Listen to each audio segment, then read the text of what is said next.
Meus irmãos, a paz do Senhor Jesus, mais uma vez estamos aqui para a glória de Deus, porque a palavra de Deus, ela é viva, eficaz, é o nosso alimento, é o nosso direcionamento. E que bom que estamos aqui mais uma vez para meditarmos, para estudarmos, para aprendermos da palavra.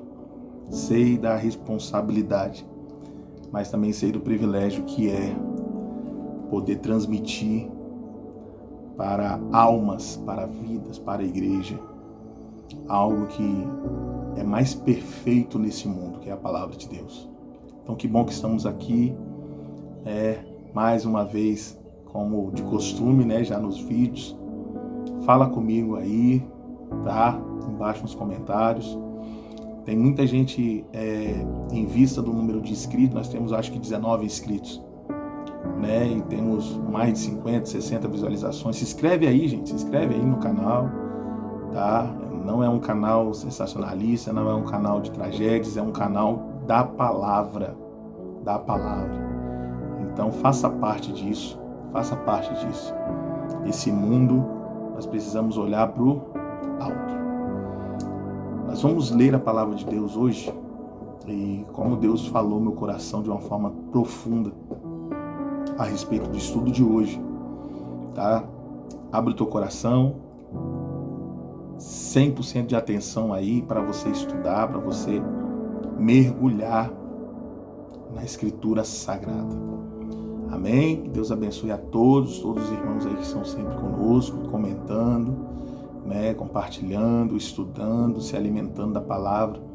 E eu queria saber de você hoje se a palavra de Deus tem te alimentado. Comenta aí se tem sido uma bênção para a sua vida, para a sua vida espiritual, para o seu conhecimento bíblico. Comenta aí, se você tem aprendido, se você tem se edificado na palavra através desses vídeos, porque é feito com muito carinho, é feito com muita dedicação, confesso aos irmãos que dá muito mais trabalho do que nós estamos no púlpito e apenas ali pregar uma vez. Aqui nós falamos, às vezes temos que cortar, às vezes temos que ajustar alguma coisa, tem a edição para colocar os versículos. Então, se o vídeo aí ele tem 40, 50 minutos, nós temos aqui que dar atenção a esses 40, 50 minutos pelo menos 4 vezes. Passa o vídeo todo, depois passa o vídeo todo de novo, depois passa o vídeo todo de novo, para colocar, sempre ajustar algumas coisas.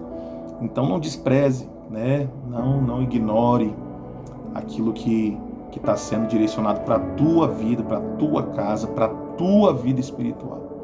Nós estamos falando sobre isso, vida espiritual. Então abra a tua Bíblia, junto comigo, seu exemplar da Escritura Sagrada, em Isaías capítulo 6. Isaías capítulo 6.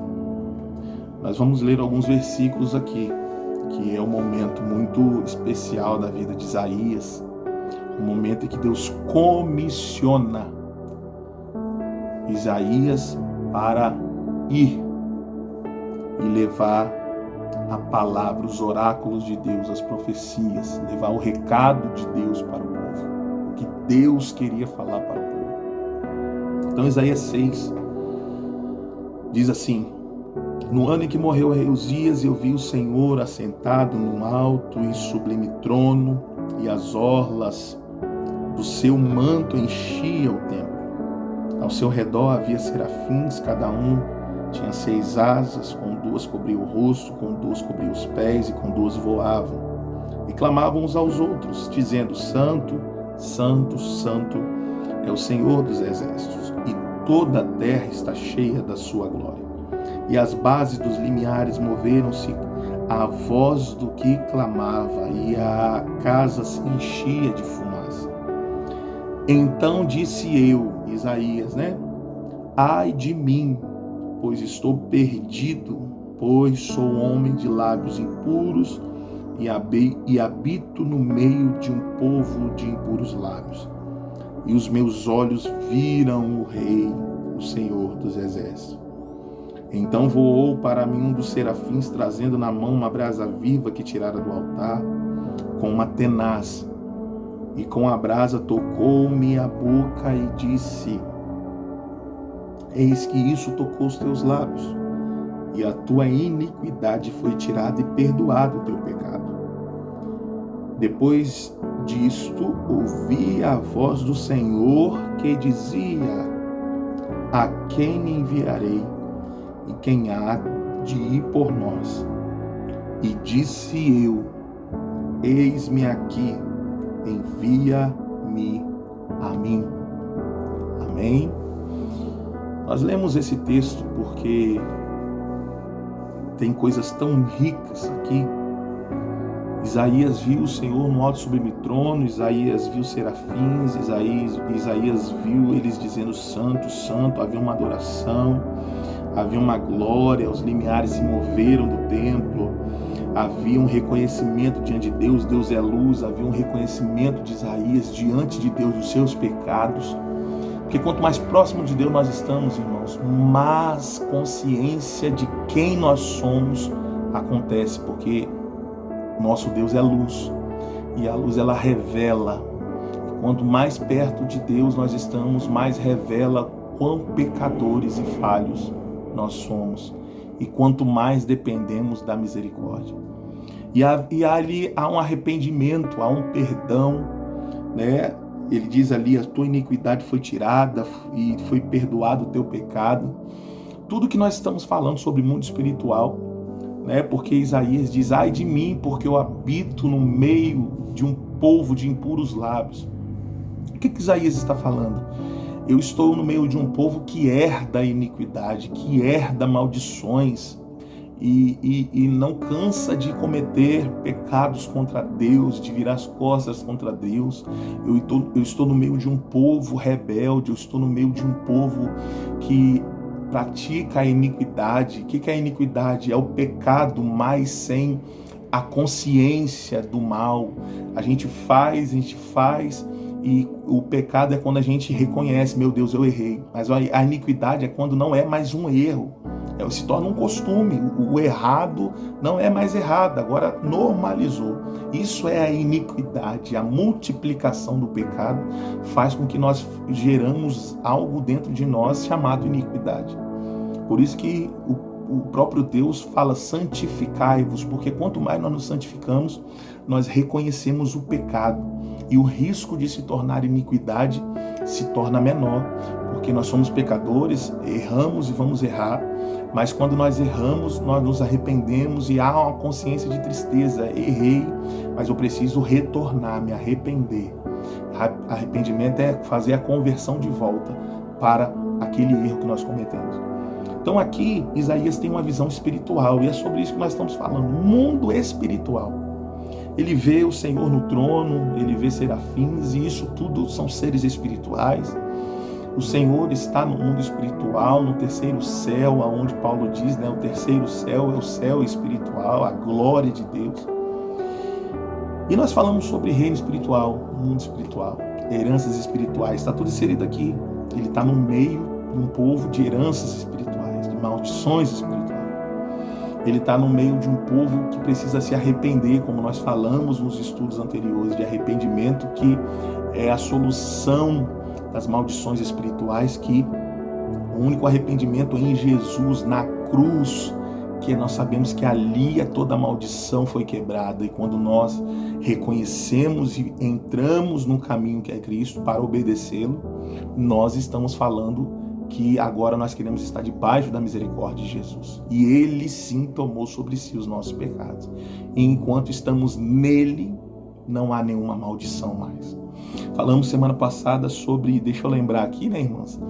Falamos semana passada sobre a autoridade espiritual. Quanto mais nós sujeitamos a Deus, quanto mais a nossa mente, a nossa geração, o corpo de Cristo se sujeita a Deus, resiste às forças do mal, resiste ao que é ofertado para a nossa carne, e sujeitamos, nos abaixamos, nos inclinamos, nos humilhamos diante de Deus, O diabo não tem poder.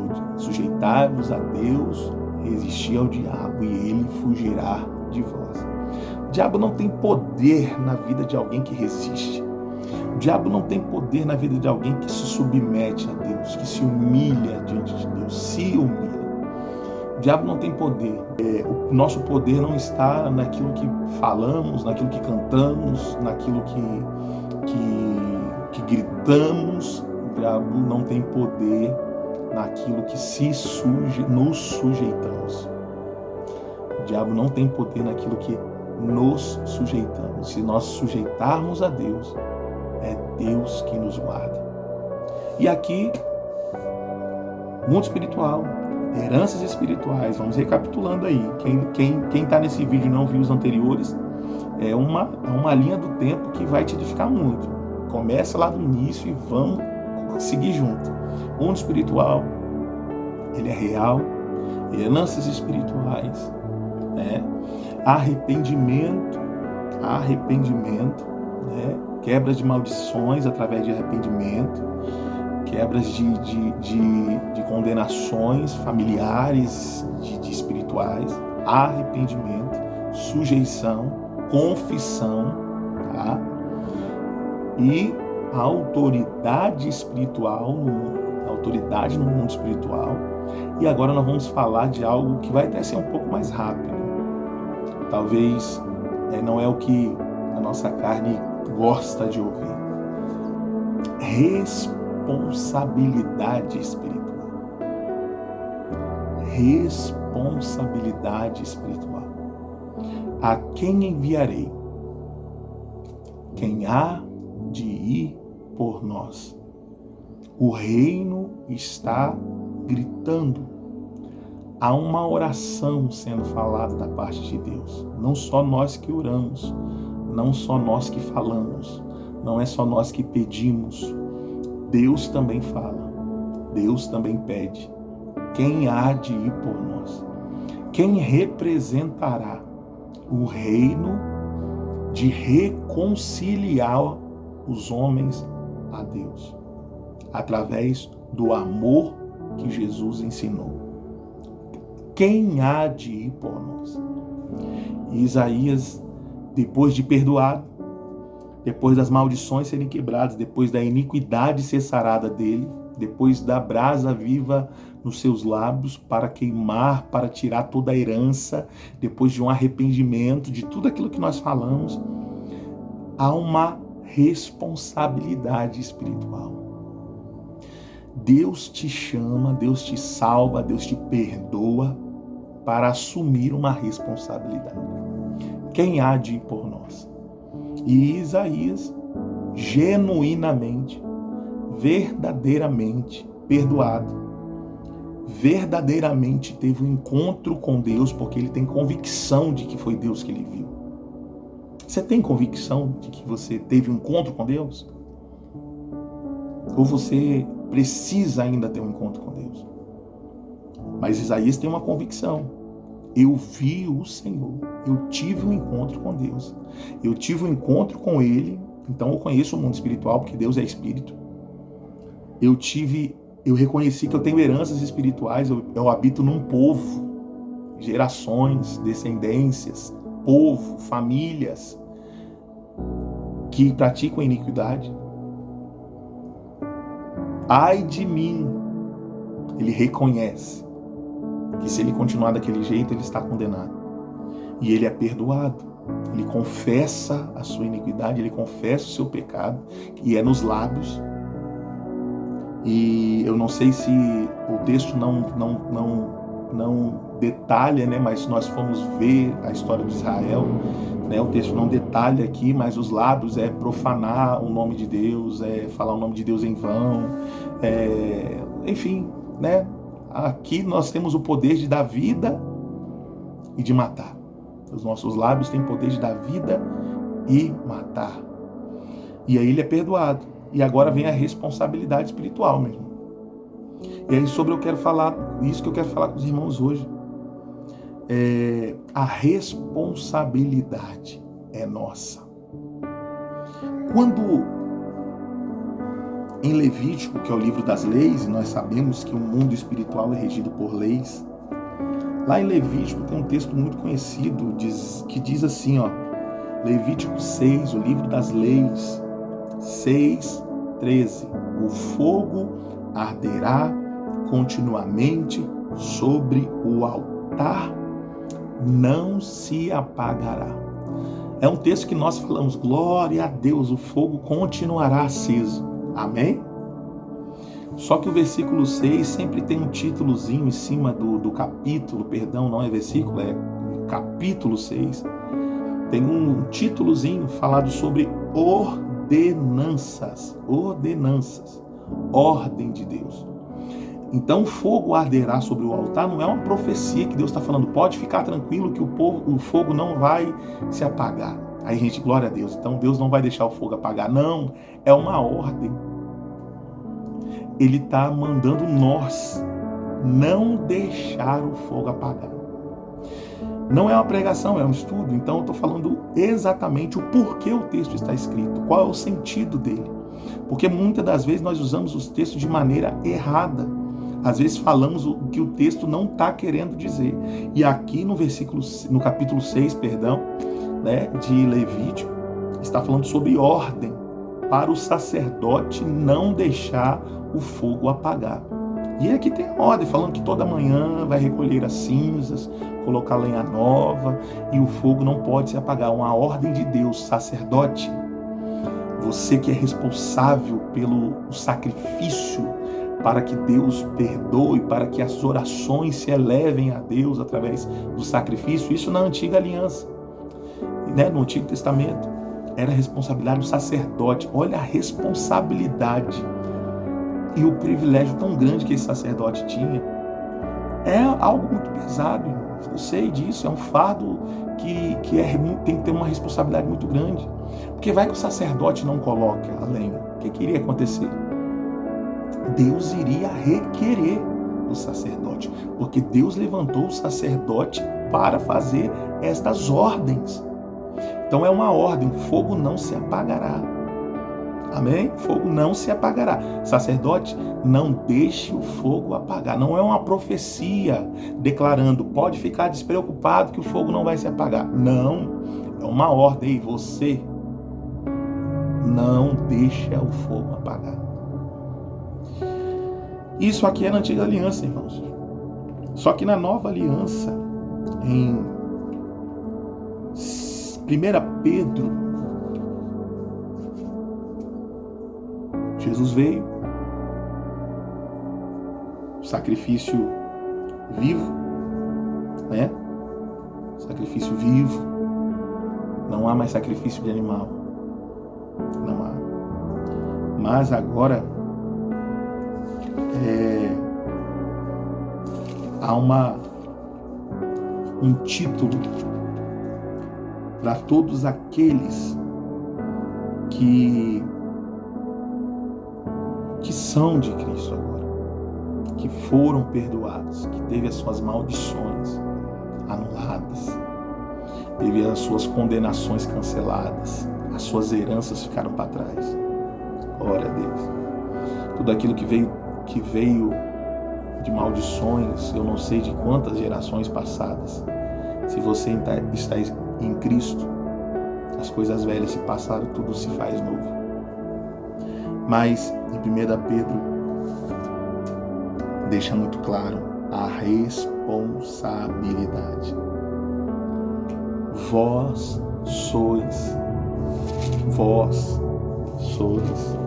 a geração eleita, o sacerdócio real. Olha quem é sacerdote agora.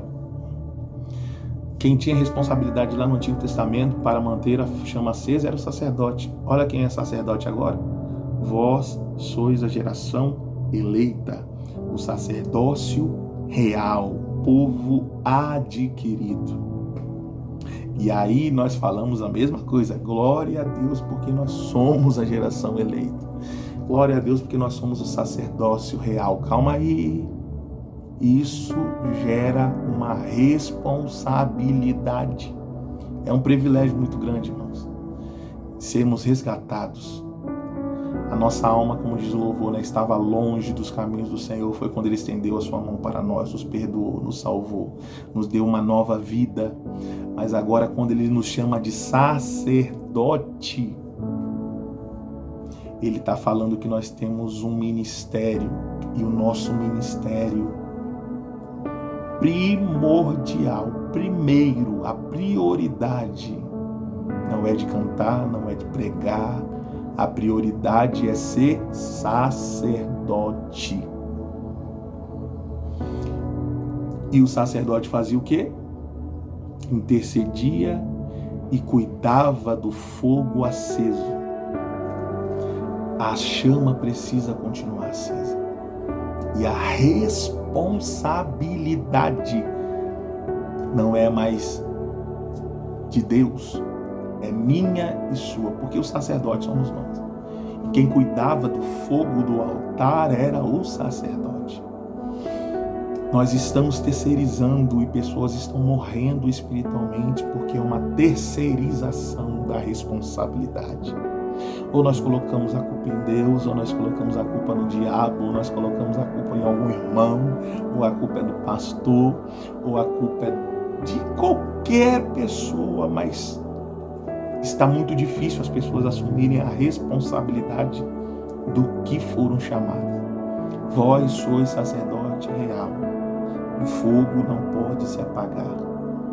Eu e você precisamos manter a chama acesa. Vocês estão entendendo? E a responsabilidade nos gera em nós maturidade. Qual é a diferença de uma criança para um adulto, irmãos? A maturidade. E a maturidade é revelada em quê? Responsabilidade. Olha que coisa profunda. Nós não paramos, simples, o evangelho é simples, é algo muito simples, mas profundo. O que diferencia uma criança? Tem sentimentos, tem dores, tem desejos, como o adulto também tem. Agora, o que diferencia alguém imaturo de alguém maturo é a responsabilidade. Isaías entendeu. Eis-me aqui, envia-me a mim. O responsável sou eu. Se Ele investiu em mim para me perdoar, para me salvar, para tirar minha iniquidade, se Ele investiu em mim, Ele permitiu que eu tivesse um encontro com Ele, como Isaías teve. Se Ele permitiu isso, porque muitos não tiveram um encontro com Deus e você teve. Muitos não tiveram um encontro com Deus, não conhecem a salvação, a vida eterna, e você conheceu. Isso gera uma responsabilidade. Nós estamos vivendo num tempo de privilégios apenas. Eu quero ir para receber. O que vai ter para mim? O que vai ter? Qual recompensa? E esquecemos da responsabilidade, do que nós fomos chamados para fazer, para realizar. A Bíblia diz, nós lemos num dos estudos anteriores, a responsabilidade da igreja, João 20, né? João 20, 21, disse-lhe então Jesus, segunda vez, paz seja convosco. Assim como o Pai me enviou, eu envio a vós. E havendo dito isso, soprou sobre eles e disse-lhes, recebei o Espírito Santo. Aqueles a quem perdoardes os pecados, são-lhe perdoados. E aqueles a quem retiverdes, serão retidos. Jesus está falando para os discípulos que agora se tornarão a igreja de Cristo. O que ele está falando? Agora é a responsabilidade de vocês reconciliar o povo a Deus. Nós falamos sobre a confissão, confessar na igreja, confessar no corpo, o corpo que limpa, o corpo que purifica, o corpo de Cristo. É a igreja. Confissão, arrependimento, isso gera cura no meio do corpo. Mas isso aqui, para mim, é mais uma responsabilidade do que um privilégio. Porque agora eu tenho a responsabilidade de reconciliar. Se vocês perdoarem, serão perdoados. Se vocês não perdoarem, não serão perdoados. Ou seja, o mundo precisa ser perdoado. É como se Jesus estivesse falando: eu fiz a minha parte, o sacrifício. A continuidade de reconciliar, de anunciar esse perdão é com vocês. E Paulo vai dizer que nós que somos esse povo, nós somos esse povo. E nós estamos falando de responsabilidade. Olha a responsabilidade que Jesus deixou para a igreja. Falamos lá do sacerdócio lá atrás. Ah, pastor, mas nós não estamos na nova aliança. Mas é falado, Pedro fala para a igreja. Agora o sacerdote é vocês. Quem intercede é vocês. Quem busca o Senhor é vocês. Quem mantém a chama acesa é vocês. Quem busca as coisas espirituais enquanto o mundo só busca para esta vida é vocês. Cristão, quem está em Cristo, não busca só para essa vida. Nós buscamos para essa vida para nós vivermos aqui enquanto estamos aqui. Mas nós buscamos que o fogo não se apague. Isso é uma responsabilidade. E como eu estava falando a respeito de maturidade, porque só tem responsabilidade quem é maduro, quem teve maturidade espiritual, quando teve um encontro com Deus e a maturidade vai crescendo. E me chama a atenção que Jesus era impressionante, que com 12 anos ele já estava ensinando. Então a maturidade ela vem de acordo com o tempo de cada um, não tem uma lei de que a maturidade só vem em alguma ocasião, em alguma idade. Só que me deixa concluir isso aqui com vocês, e eu acredito que pode mudar até a sua oração. A sua oração consiste na maturidade espiritual que você tem. Eu queria que você imaginasse agora a diferença de uma criança para um adulto. E a criança, ela pede as coisas, né? A criança, pai, eu quero uma bala, pai, eu quero um lanche, pai, eu quero um sorvete, pai, eu quero isso, pai, eu quero aquilo. E quando nós nos encontramos nas nossas orações só pedindo, revela a nossa infantilidade espiritual. Nós não assumimos ainda a responsabilidade. Quando a criança, ela senta na mesa para comer. A criança, ela vai até o pai para pedir, até a mãe para pedir. A criança, ela está esperando receber algo. Chega o dia do aniversário, ela está aguardando o seu presente. Chega o dia, o fim de ano da escola, às vezes um pai promete, se você passar de ano, você vai ter alguma coisa, e a gente trabalha para ter algo.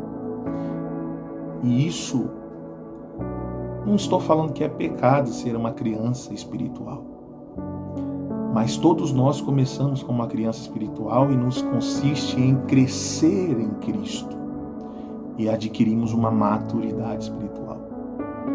E aí nós vamos crescendo, e o que nos gera em nós agora é responsabilidade. Agora nós temos uma casa, nós temos uma despensa para repor, os nossos alimentos, nós temos a conta de água, a conta de luz, nós temos muitas coisas para cumprir. Agora nos gera em nós uma responsabilidade. Aí, irmãos, nós chegamos agora na mesa, não para comer mais. Nós chegamos na mesa para repartir com os filhos. Um pai e uma mãe, ela senta na mesa e ela só come se tiver para os filhos. Você está entendendo? Isaías está dizendo, envia-me a mim. O que eu recebi agora, eu vou repartir com o meu povo. A oração muda. Quando nós adquirimos a maturidade espiritual, nós adquirimos outro tipo de oração.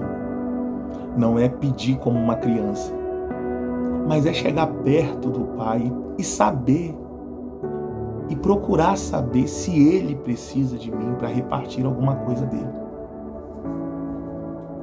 Não é mais, é meu. A criança fala muito isso, quando pega um brinquedo dela. É meu, é meu, é meu, é meu, meu. Não, isso aqui, quem briga muito por direito é criança. É meu. Não, ele falou primeiro. Ele fez primeiro, eu tô certo. Isso é criança. A maturidade gera a substituição do meu para agora eu. Quem há de por nós? Eu. Qual é a pessoa que levanta cedo para cuidar dos menores? São os maduros. Agora eu como, mas a minha responsabilidade me faz repartir. A criança senta só para comer. A criança chega só para pedir. A oração de uma criança é só: Senhor, me dá isso, me dá aquilo, me dá isso, me dá aquilo, me dá aquilo. A oração de alguém maduro é: Senhor, o que o Senhor quer fazer? E o Senhor pode contar comigo. Quem o Senhor quer alimentar? E o Senhor me dá o alimento para isso. A prosperidade de quem é maduro é diferente. A prosperidade de quem é maduro sabe que ele tem não só para comer, ele tem para repartir. A oração de alguém maduro é: Senhor, eis-me aqui, realiza a tua vontade na minha vida, através da minha vida. Eu sou a sacerdote. Ninguém vai acender o fogo para mim. Só acende o fogo para o outro de uma criança. Criança não mexe com fogo. Adulto precisa manter o fogo aceso. Como está a sua vida espiritual, meu irmão? Você ainda está buscando os privilégios? Você ainda está buscando a sua vontade? Uma criança faz isso. Ou você está buscando a vontade de Deus? A vontade de Deus. A oração do Pai Nosso, encerrando aqui, irmãos, pode ser orada de duas formas. A oração do Pai Nosso pode ser falada assim: Pai Nosso que estás no céu, santificado seja o teu nome. Venha o teu reino, como uma súplica: por favor, venha o teu reino. Seja feita a tua vontade. Por favor, faça a tua vontade, assim na terra como no céu. O pão nosso de cada dia nos dá hoje, como se fosse o pedido. Nos dá o pão. Nos dá com a mão estendida de uma criança. Nos dá o pão. Perdoa as nossas ofensas. Por favor.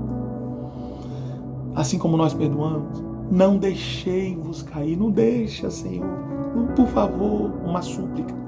A oração do Pai Nosso pode ser orada como uma súplica, como um pedido. E a oração do Pai Nosso pode ser orada como uma afirmação. Depende da maturidade. Pai Nosso que estás no céu, eu sei que o Senhor está aí. E o teu nome é santificado, santificado é o teu nome.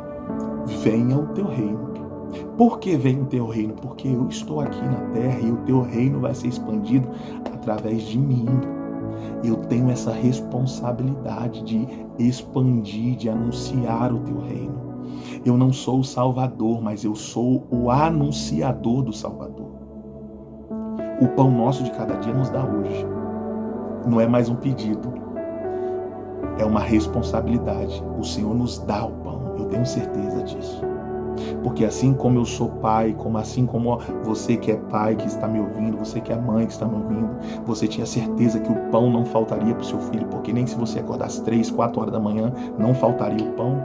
Assim os maduros também oram dessa forma. O pão nosso nos dá hoje.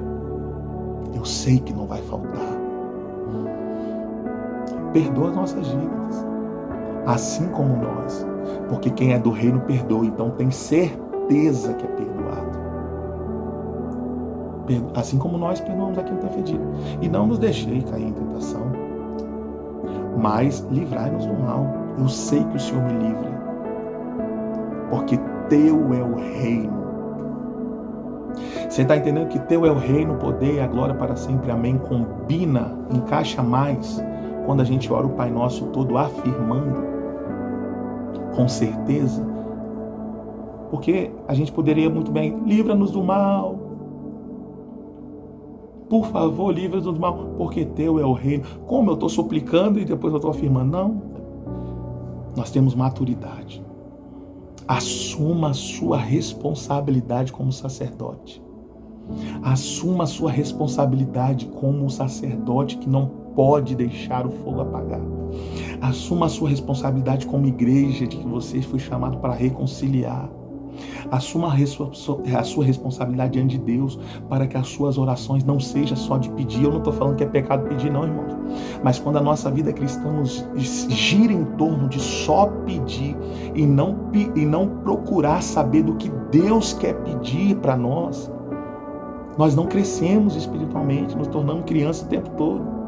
E eu não estou falando como uma criança que herda o reino dos céus, não. Eu estou falando como uma criança que não cresce em Jesus, não procura conhecê-lo mais.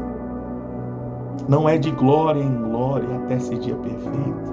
Porque nós precisamos nos amadurecer, como a Bíblia diz, como o corpo de Cristo, para até chegar à estatura perfeita e Ele nos buscar.